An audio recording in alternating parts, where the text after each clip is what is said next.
कमलनाथ सरकार के पिछले 6 महीने के कार्यकाल के फैसलों की जांच के लिए गठित ग्रुप ऑफ मिनिस्टर्स ने अब छिंदवाड़ा डेवलपमेंट पैकेज की फाइल खोलने का फैसला किया है। ये डेवलपमेंट पैकेज करीब 12,000 करोड़ रुपए का था। ग्रुप ऑफ मिनिस्टर्स ने अब इसकी फाइल तलब की है। कृषि मंत्री कमल पटेल ने आरोप लगाया है कि तब की कांग्रेस सरकार दरअसल छिंदवाड़ा की सरकार थी और डेवलपमेंट का 100 में से 75% पैसा सिर्फ छिंदवाड़ा में लगाया जा रहा था। सरकार अब इसकी जांच करेगी और जांच के बाद अगर गड़बड़ी पाई गई तो फिर जो दोषी होगा उसके खिलाफ कार्रवाई की जाएगी। वहीं बीजेपी सरकार के इस फैसले पर कांग्रेस ने पलटवार किया है और कांग्रेस इस कार्रवाई को राजनीतिक दोष के तहत की जा रही कार्रवाई बता रही है। पिछले 2 माह से लॉकडाउन में भोपाल के बंद पड़े बाजार अब खुलने के संकेत दे रहे हैं।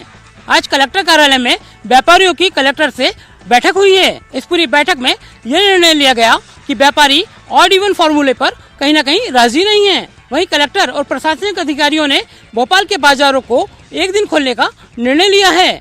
तो कह सकते हैं कि व्यापारी अभी इस पूरे फैसले को लेकर एकमत नजर नहीं आ रहे हैं। हालांकि जल्द इस पूरे मामले पर प्रारूप तैयार कर लिया जाएगा। लॉकडाउन के चलते भोपाल के तमाम बाजारों में ताले लटके हुए हैं। व्यापारियों की चिंता को देखते हुए कलेक्टर कार्यालय में एक बैठक आयोजित की गई। इस बैठक में भोपाल के तमाम व्यापारी संगठनों ने हिस्सा लिया। व्यापारियों ने अपने अपने सुझाव दिए हैं कि उनके बाजारों को खोलने की अनुमति दी जाए। हालांकि प्रशासन अभी भोपाल में ऑड इवन फार्मूले को लागू करने की बात कह रहा है। वहीं व्यापारी इस फार्मूले से कहीं न कहीं नाराज नजर आ रहे हैं। व्यापारियों का तर्क है कि आने वाला समय शादी समारोह का है और उनका व्यापार पहले से प्रभावित है। ऑड इवन फार्मूले को अगर भोपाल में लागू किया जाएगा तो कहीं न कहीं उनके व्यापार को और घाटा हो सकता है। हालांकि प्रशासन जल्दी इस पूरे मामले में फैसला ले लेगा। अब देखते हैं कि भोपाल में किस तरह से बाजारों को खोलने की अनुमति दी जाए। मगर सबसे चिंता वाली बात भोपाल शहर की है, क्योंकि भोपाल का आधे से ज्यादा इलाका क्वारंटाइन है। जहां जहांगीराबाद, मंगलवाड़ा ऐसे कई इलाके हैं, वहां अभी भी कोरोना के मरीज मिलते जा रहे हैं और भोपाल का व्यापारिक इलाका भी इन्हीं क्षेत्रों से जुड़ा हुआ है। कलेक्टर कार्यालय में हुई बैठक में व्यापारियों ने फैसला लिया कि आने वाला समय उनके व्यापार के लिए शुभ संकेत दे सकता है। मगर कलेक्टर ने जिस तरह से ऑड इवन फार्मूले को लागू करने की बात कही है, उनसे कहीं न कहीं व्यापारी नाराज नजर आ रहे हैं। व्यापारियों ने तर्क दिया है कि आने वाला समय शादी समारोह का है और कहीं न कहीं ऑड इवन फार्मूले से उनका व्यापार फिर से घाटे में जा सकता है। जीएमसी की बड़ी लापरवाही सामने आई है। कोविड वार्ड का मेडिकल वेस्ट हॉस्पिटल कैंपस में यूं ही खुले में पड़ा हुआ है, जिसके कारण अब संक्रमण का खतरा हॉस्पिटल स्टाफ के साथ साथ अन्य मरीजों और उनके परिजनों पर भी मंडराने लगा है। शहर में कोरोना संक्रमण के मामले बढ़ते ही जा रहे हैं और स्वास्थ्य विभाग की आशंका है कि जून के महीने में कोरोना के मरीजों की संख्या में बड़ा उछाल आएगा। इसके लिए सरकार अपने स्तर पर तैयारी करने में जुटी हुई है। वहीं दूसरी तरफ सूबे का नामी अस्पताल हमीदिया कोरोना संक्रमण को खुद दावत देने में लगा हुआ है। हमीदिया प्रबंधन वेस्ट मैनेजमेंट के प्रति बेहद लापरवाह बना हुआ है। आलम यह है कि जूनियर डॉक्टर्स के हॉस्टल्स के आगे संक्रमित कचरे का ढेर पड़ा हुआ है और कचरा बीनने वाले भी इस कचरे को बिना किसी रोक टोक के बीनते हैं। कैंपस के अंदर से ही तमाम उपायों के बाद लगभग 1.5 दर्जन स्टाफ को कोरोना अपना शिकार बना चुका है।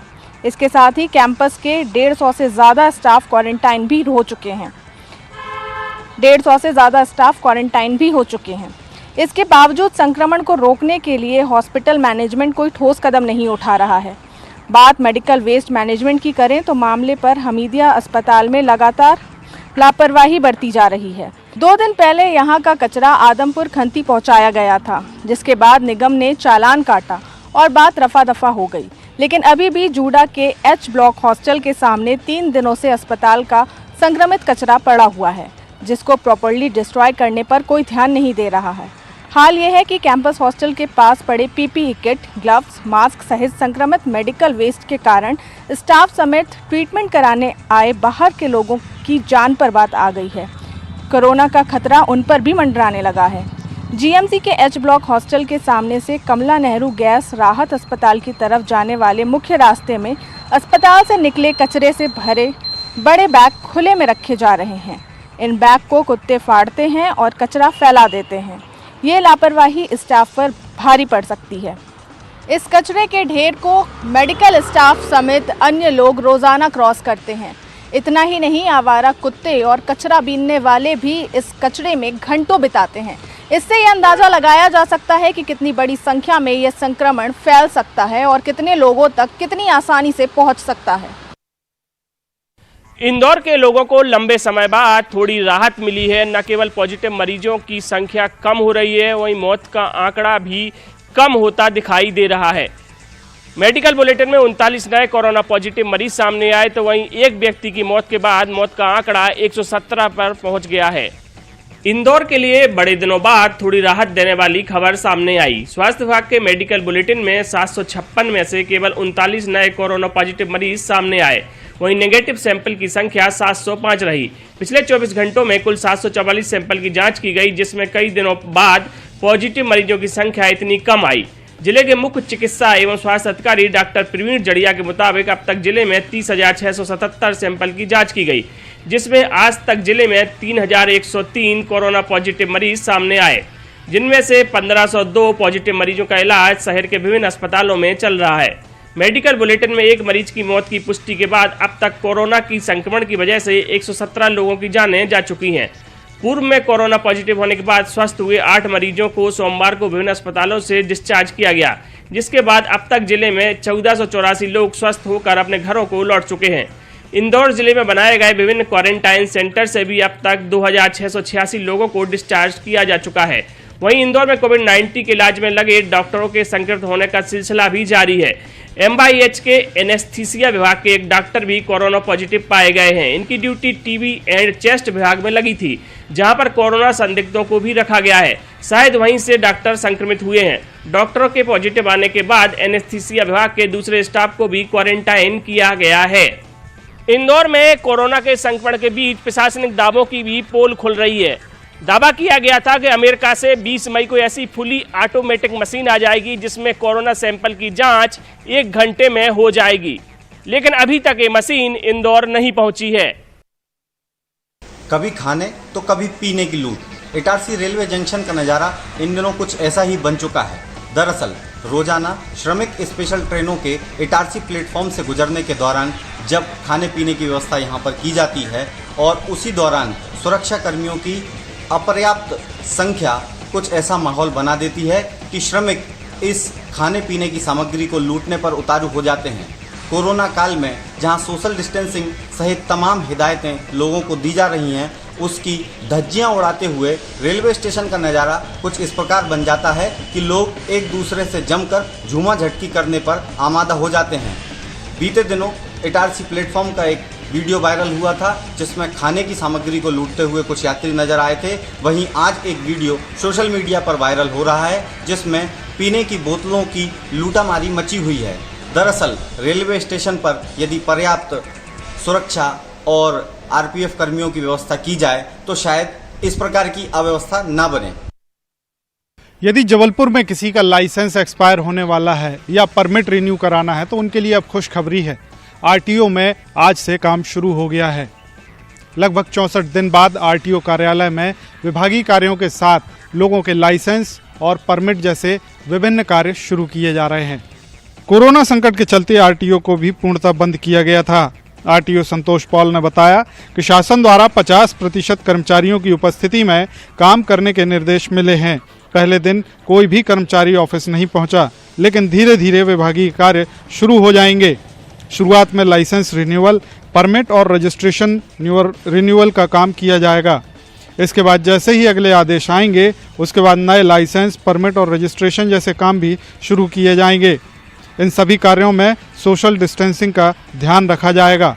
सरकार और आम जनता दोनों की आर्थिक स्थिति बेहद नाजुक है। ऐसे में उम्मीद की जा रही थी कि इन सभी कामों में फीस में छूट मिलेगी, लेकिन ऐसा नहीं हुआ। हालांकि राहत की बात यह भी है कि इन सभी कामों में फीस की बढ़ोतरी नहीं की गई है।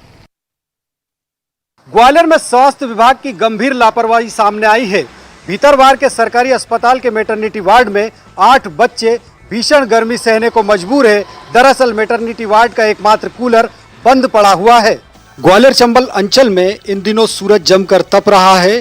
भीषण गर्मी से लोग हलाकान हैं, लेकिन इसी गर्मी के बीच स्वास्थ्य विभाग की लापरवाही के चलते 8 मासूम नवजात बच्चे गर्मी का सितम झेलने को मजबूर है। दरअसल भीतरवार के सरकारी अस्पताल के मैटरनिटी वार्ड में एकमात्र कूलर कई दिनों से बंद है। यही वजह है कि इस वार्ड में 8 बच्चे और उनकी मां गर्मी की परेशानियां झेल रही है। इस वार्ड में ना तो खिड़कियां सलामत है और ना ही ठंडाई का कोई इंतज़ाम है। ऐसे में एकमात्र पंखे की गर्म हवा और 46 डिग्री तापमान की चलती लू इन बच्चों और माँओं के लिए परेशानी का सबब बनी हुई है। यही वजह है कि 8 बच्चों की सेहत अचानक बिगड़ गई। बच्चों की सेहत बिगड़ते ही स्वास्थ्य महकमे में हड़कंप मच गया और चाइल्ड स्पेशलिस्ट ने पहुंचकर देर रात इन बच्चों का इलाज किया, लेकिन परेशानी जस की तस बनी हुई है। न्यूज़ 18 द्वारा इस मामले को उठाए जाने के बाद एसडीएम ने 24 घंटे में अस्पताल की व्यवस्था सुधारने के आदेश दिए हैं। अब देखना यही है कि क्या स्वास्थ्य विभाग के जिम्मेदार अब इन बच्चों की गुहार सुनते हैं और एसडीएम के इस आदेश को मानते हैं और जल्द ही व्यवस्था दुरुस्त करते हैं। छतरपुर जिले में गर्मी का सिस्टम जारी है। नौतपा का आज दूसरा दिन है, लेकिन खजुराहो और नौगांव की बात करें तो टेम्परेचर 46 डिग्री के पार चला गया है और लोगों को खासी परेशानी उठानी पड़ रही है। वैश्विक महामारी कोरोना से जहां लोगों का जनजीवन अस्त व्यस्त है, तो अब गर्मी से भी लोगों को भारी परेशानी उठानी पड़ रही है। नौतपा का असर बुंदेलखंड अंचल में भी देखने को मिल रहा है। छतरपुर जिले में नौतपा शुरू होते ही तापमान में उछाल आया है। यहाँ नौतपा के पहले दिन ही पारा 46 डिग्री के पार पहुँच गया था, जिससे पूरे जिले में जनजीवन अस्त व्यस्त हो गया है। लोग गर्मी से बचने के लिए तरह तरह के इंतजाम कर जीवन यापन कर रहे हैं। सबसे ज़्यादा तापमान जिले के नौगांव और खजुराहो में रिकॉर्ड किया गया है। लोग सुबह होते ही अपने अपने घरों में छिप जाते हैं, तो वहीं दोपहर होते ही सड़कों पर सन्नाटा पड़ जाता है। झकझोर देने वाले तापमान और लू से बचने के लिए लोग अब परंपरागत साधनों का इस्तेमाल कर रहे हैं। लोग घरों से सर पर तौलिया और पीने का पानी लेकर निकल रहे हैं। मौसम विभाग की माने तो आने वाले दिनों में तापमान में और बढ़ोतरी होगी। यह नौतपा लोगों को अभी और तपाएंगे। मौसम विभाग की माने तो आने वाले नौतपा और भी तपाएंगे, जिससे गर्मी से लोगों को निजात मिलने की अभी फिलहाल में उम्मीद नहीं है। लेकिन धार्मिक मान्यताओं की बात करें तो अगर नौतपा 9 दिन अच्छे तपते हैं तो लोगों को अच्छी बारिश की उम्मीद रहती है। शाजापुर जिले में भी इस बार गेहूं की बम्पर पैदावार हुई है और जो समर्थन मूल्य पर गेहूं खरीदी चल रही है उसने अपना एक रिकॉर्ड कायम कर लिया। पिछले साल जहां समर्थन मूल्य पर 1,34,000 मीट्रिक टन गेहूं खरीदा गया था, तो इस बार अब जब खरीदी में 4 दिन बचे 3,13,000 मीट्रिक टन गेहूं खरीदा जा चुका है। लेकिन सबसे बड़ी परेशानी किसानों के सामने बारदानों को लेकर है। तमाम खरीदी केंद्रों पर बारदानों की कमी लगातार बनी हुई है। प्रशासन के अधिकारी लगातार खरीदी केंद्रों पर पहुंचकर किसानों को संतुष्ट करने की कोशिश कर रहे हैं, लेकिन सबसे बड़ी वजह जो है बारदाने न होने की वजह से खरीदी में खासी दिक्कतों का सामना करना पड़ रहा है। प्रशासन ने भोपाल स्तर पर लगातार बारदानों की डिमांड की है, लेकिन वहां से भी पर्याप्त मात्रा में बारदान उपलब्ध नहीं हो पाया, लेकिन किसानों की परेशानी जस की तस बनी हुई है। खरीदी में जहां 4 दिन बचे हैं और अब भी खरीदी केंद्रों पर गेहूं खरीदे जा रहे हैं, लेकिन बारदाने नहीं होंगे तो गेहूं कैसे खरीदे जाएंगे, ये एक बड़ा सवाल है। हालांकि प्रशासन ने दावा किया कि सभी चीज़ों को तय समय पर ठीक कर लिया जाएगा और खरीदी अपने तय समय पर पूर्ण कर ली जाएगी। और सबसे बड़ी बात, जब इतनी बड़ी तादाद में गेहूं को खरीदा जाएगा तो इस गेहूं के भंडारण की व्यवस्था क्या होगी, ये भी प्रशासन के सामने एक बड़ी चुनौती है। सुनील हंचुरिया, न्यूज़ 18 मध्य प्रदेश, शाजापुर। छत्तीसगढ़ में कोरोना संक्रमण 300 के पार हो जाना और एक्टिव मरीजों की संख्या 235 तक पहुंच जाना बताने के लिए काफी है कि जिम्मेदारों ने जितनी जिम्मेदारी के साथ धरातल पे काम किया, उन तमाम जिम्मेदारियों पे अब कोरोना संक्रमण भारी पड़ता नजर आ रहा है। क्योंकि बीते 9 दिनों की अगर बात कर ली जाए तो रोज 26 नए मरीज सामने आ रहे हैं और ठीक होने वाले के दर में काफी कमी आई है। ऐसे में लोगों के मन में भय बैठना, भय व्याप्त होना स्वाभाविक है। लोगों के मन में अब भय दिखाई पड़ने लगा है कि आखिरकार छत्तीसगढ़ में आने वाले समय में स्थिति कैसे होगी, क्योंकि अभी भी श्रम विभाग के आंकड़ों के अनुसार 1.25 लाख के करीब लोगों का छत्तीसगढ़ आना शेष। और ऐसे में एक तरफ जहां कोरोना के आंकड़े लगातार बढ़ते जा रहे हैं, वहीं दूसरी ओर हर तरह के बाजार को खोलने की अनुमति दे देना बताने के लिए काफी है कि भले संकट क्यों न बड़ा हो, लेकिन जिम्मेदारी जिस तरह से धरातल पे निभानी चाहिए वो निभाते हुए नजर आ नहीं रहे हैं। और शायद यही वजह है कि आम बाजारों में आम आंखों से भी अब सोशल डिस्टेंसिंग और तमाम लॉकडाउन की धज्जियां उड़ाती तस्वीर आमतौर पे देखने को मिल रही है। बहरहाल देखना होगा कि कोरोना के इस भयानक आंकड़ों पे इंतजाम कब भारी पड़ता है और छत्तीसगढ़ के लोगों के मन में कब ये भय मुक्त होता है कि छत्तीसगढ़ से कोरोना से कम वो तो सेफ है, वो तो सुरक्षित है। बहरहाल हम भी उम्मीद यही करते हैं कि छत्तीसगढ़ जिस तेजी से छत्तीसगढ़ में कोरोना का भय बढ़ता जा रहा है, आंकड़े बढ़ते जा रहे, इस आंकड़े पे कमी आए और लोग सुरक्षित और होके अपने घर में रह सके। मुख्यमंत्री भूपेश बघेल आज शहर के ऐतिहासिक बूढ़ा तालाब के जो महासफाई अभियान है उसमें शामिल हुए। 3 मई से ये महासफाई अभियान चल रहा है और महापौर एजाज ढेबर के साथ ही कांग्रेस के जो कई बड़े नेता हैं उन्होंने भी यहाँ पर श्रमदान में हिस्सा लिया था। पीसीसी अध्यक्ष मोहन मरकाम भी इसमें शामिल हुए थे और आज मुख्यमंत्री भूपेश बघेल भी शामिल हुए थे। उन्होंने दिशा निर्देश दिए और महापौर एजाज ढेबर ने बताया कि ये जो तालाब है इसकी सफाई जब की गई, अब तक जो सफाई की गई है उसमें करीबन 2000 ट्रक मलबा निकला है। जी हाँ, ये जो बूढ़ा तालाब है ये इस न केवल रायपुर बल्कि राज्य की भी धरोहर है, क्योंकि यहाँ पर स्वामी विवेकानंद जब रायपुर में जब वो छोटे थे यहाँ पर वो आए हुए थे और यहाँ पर वो नहाने के लिए आते थे, इसलिए भी इस तालाब का अपना ऐतिहासिक महत्व है। महापौर एजाज ढेबर का कहना है कि लगातार जो मलबा निकाला गया उसको देखकर हैरानी हुई कि किस तरह की गंदगी लोगों ने भी अपनी तरफ से फैला के रखी हुई थी। एक तरफ जो जगह है, इस तरह की जो जगह है उसको धार्मिक महत्व के रूप में भी देखा जाता है, लोग आस्था के रूप में भी यहाँ पर पूजा पाठ करते हैं, लेकिन उसके साथ ही किस तरह का अन्याय करते हैं इसका अंदाजा आप लगा सकते हैं कि 2000 ट्रक जो मलबा है, गंदगी वो निकाली गई। और इसके साथ ही मुख्यमंत्री भूपेश बघेल ने कहा कि राजधानी रायपुर के और भी जो तालाब है उसको इसी तरीके से सफाई की जाएगी और उनको जो है वो संभाल कर रखा जाएगा।